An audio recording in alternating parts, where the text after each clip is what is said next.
The Stevie Nicks special is brought to you by Kinney Shoes. Remember, enter the Great American Car Stakes now. Listen to this station for details. Hello, and welcome to another Source event, the Stevie Nicks special with your host, Denny Somack. For the next 2 hours, we'll take an in-depth look at the past, present, and future of one of the leading ladies of rock.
Pop music certainly has its share of rags to riches stories.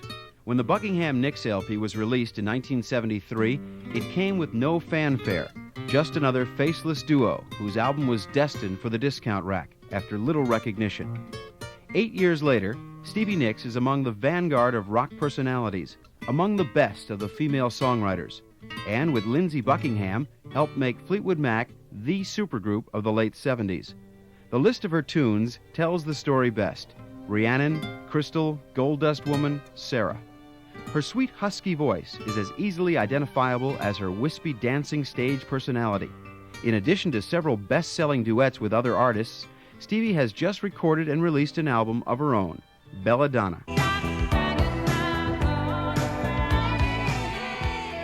After growing up in several western cities, the music started around San Francisco. I was a senior in high school and Lindsay was a junior, and we went to a Young Life meeting, which is a religious meeting that simply got you out of the house on Wednesday night. And he was there and I was there, and we sat down and sang California Dreaming. I thought he was darling. I didn't see him again for 2 years, and he called me up and said, would you like to be in a rock and roll band? And all I did was, play my little guitar and write songs. And I said, why not? I've got nothing else to do. And so then I was in this band with him for 3.5 years, a band called Fritz.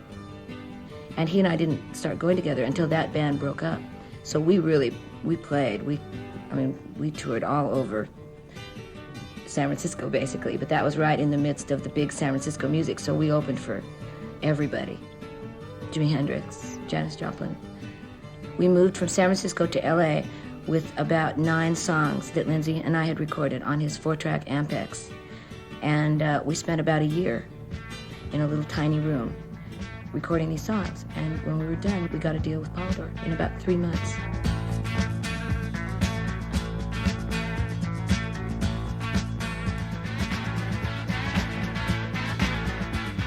Don't Let Me Down Again, the opening track from the Buckingham Nicks album on the Stevie Nicks special. Frozen Love is her only collaboration with Lindsay on that LP. Frozen Love is a strange song, and Lindsay worked very hard on it. That's the reason that I split that. That's the only song I've ever said was written by me and somebody else, because he wrote the middle part, the whole beautiful middle part. And it took a long time, that song. Over a period of months and months and months and months of putting it together. It was a difficult song. Fleetwood Mac did that on stage for a while, and it's a really interesting song to do on stage.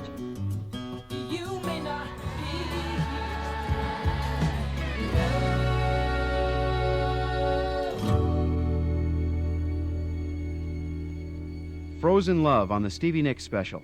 The Buckingham Nicks album is dedicated to A.J. Nicks, Stevie's grandfather. and, according to the liner notes, the grandfather of country music. He and I sang together from when I was about 4. And it was a heavy relationship. I mean, I was with him. He died right after the Buckingham Nicks album came out. If it hadn't have been for him, I don't know if I ever would have realized how serious I was about it. He left his family, and I mean, he was too serious about it. He really gave up his life for it, and he never really made it. But he was a wonderful writer. He was very much like me. He didn't play anything very well. He played really incredible harmonica, but he played the fiddle and he played the guitar and nothing very well, just like me. But he wrote. He wrote beautiful words, and he wrote a song about my dad and his brother called Two Blue Stars, which is very, my dad says it's very strange to go back and see the things that he would write and the things I write, because it's very similar.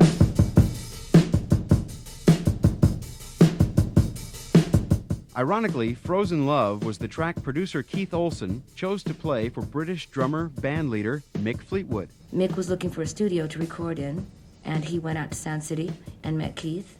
And Keith just played him Frozen Love to show him the studio, how the studio sounded. He didn't play it to Mick to show him Stevie and Lindsay.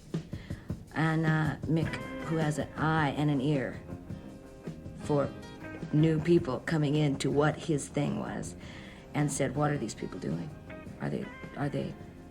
And Keith said, "Well, no, actually, they're starving." And so he called us up, and he just said, "You want to be in my band?" Which is exactly what Lindsay said to me, years before. "Do you want to be in my band?" And we said, "Absolutely." I took my love, landslide, bring it down. Landslide, from the White Fleetwood Mac LP on the Stevie Nicks special. Landslide I wrote in Aspen 3 months before I joined Fleetwood Mac, along with Rhiannon. And that's where the Snow-Covered Mountains came from. And I was definitely doing a lot of reflecting when I was up there. Lindsay was on the road with the Everly Brothers, and I was very unhappy and lonely, and trying to figure out why he was out with the Everly Brothers and I was in Aspen with $40. And my dog and my Toyota that had frozen the day we got there. And we thought he was going to make lots of money. He didn't. He came back to Aspen and he was very angry with me and left me, took Ginny, the poodle, and the car and left me in Aspen. The day that the Greyhound buses went on strike, I had a bus pass because my dad was president of Greyhound. I had a bus pass. I could go anywhere, right? I said, "Fine, take the car and the dog. I have a bus pass." I had a strep throat also. He drove away. I walk in, on the radio it says, "Greyhound buses on strike all over the United States." I'm going, oh no, I'm stuck. So in order to get out of Colorado, I had to call my parents, and they unwillingly sent me a plane ticket because they didn't understand what I was doing up there in the first place. So I followed him back to Los Angeles. That was like October. It was all around Halloween. 2 months later, Fleetwood Mac called on New Year's Eve. Another song on that album, Crystal, had first appeared on the Buckingham Nicks record. John McVie wanted to put that on the Fleetwood Mac album. But the first time he heard it, he said, "I want this on the album." And I didn't really, because it took the place of a new song. Since I write so much, I don't need to keep putting old songs that take places of new songs, which means those new songs are backlogged for the next and for the next and for the next. But he was insistent. So I said, "All right."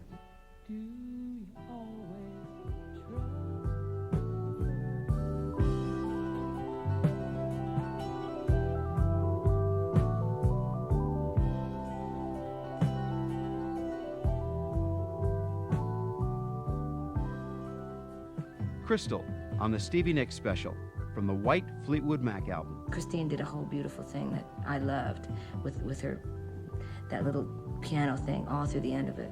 That we listened to just that part for days, picking out the exact parts that we wanted in it, and it was like mesmerizing. So when I think of Crystal, I think of those days with Fleetwood Mac. Coming up, Rumors. The Stevie Nicks special with your host, Denny Somack, will return in a moment from the source.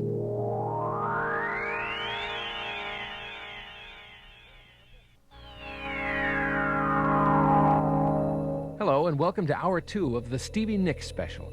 Once again, your host, Denny Somack. Since 1978, Stevie Nicks has sung duets with several other artists, among them Walter Egan.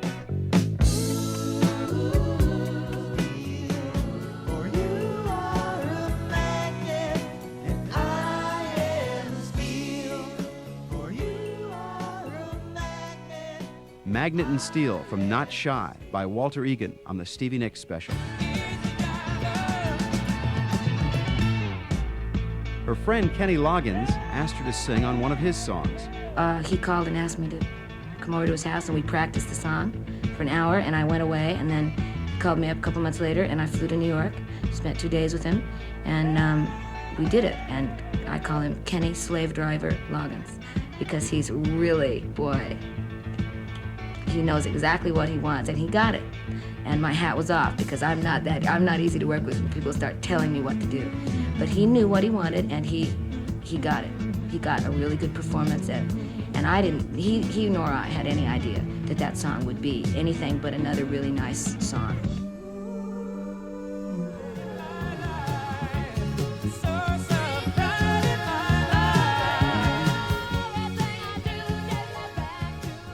Stevie Nicks and Kenny Loggins from the album Night Watch and Whenever I Call You Friend.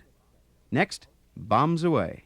The Stevie Nicks Special with your host, Denny Somack, will return in a moment from the source.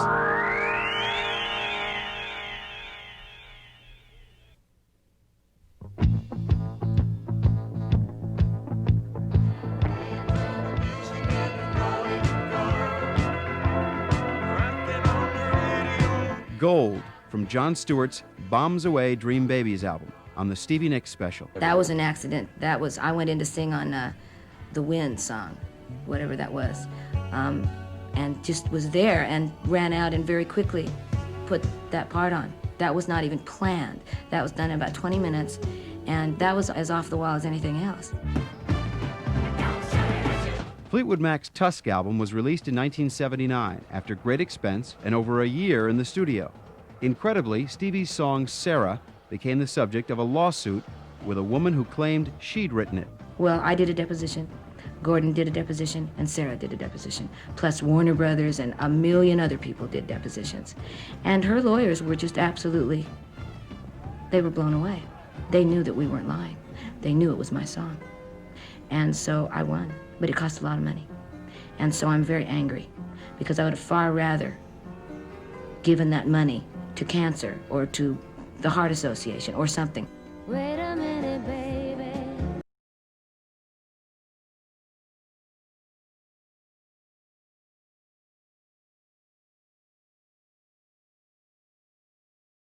Recording with Tom Petty and the Heartbreakers and Belladonna. The Stevie Nicks Special with your host, Denny Somack, will return from the source.